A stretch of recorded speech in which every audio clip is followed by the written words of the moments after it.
In today's video, I'm going to teach you how to make a loop in Sora 2. Whether you're creating content for social media, a digital project, or just experimenting with animation, mastering loops can take your videos to the next level. Let's dive in.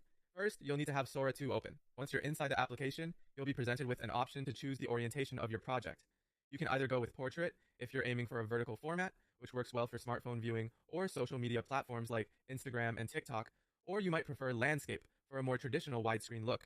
This choice depends entirely on where you plan to showcase your looping video. Next comes the fun part, writing your prompt. Think of your prompt as the storyline or the essence of the loop you're hoping to create. Let's say you want a loop of a girl spinning. Your prompt might be something like, a girl spinning in slow motion, perfect seamless loop. Be as descriptive as necessary to convey your vision while keeping it concise. This helps Sora to understand the visual you're aiming to produce. Once you've settled on a prompt, you'll go ahead and click Generate within the application. This action initiates the process of video creation based on the input you've provided. Sora 2 uses this information to render an animation that captures the looping effect you're looking for. After the video is generated, you're ready to download it to your device.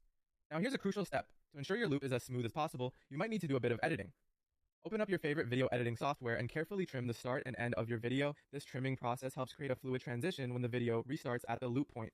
Remember, while Sora 2 is designed to facilitate seamless loops, adding the word loop in your prompt, some minor adjustments might still be necessary for that perfect repeat. These adjustments make a significant difference to the output, so take your time to play around with the editing tools until your loop is flawless. By following these steps, you'll have a beautifully crafted looped video ready for whichever platform or purpose you intended. Whether it's creating a mesmerizing piece of art or adding a unique touch to your project, these loops can add a dynamic, engaging element to your visuals.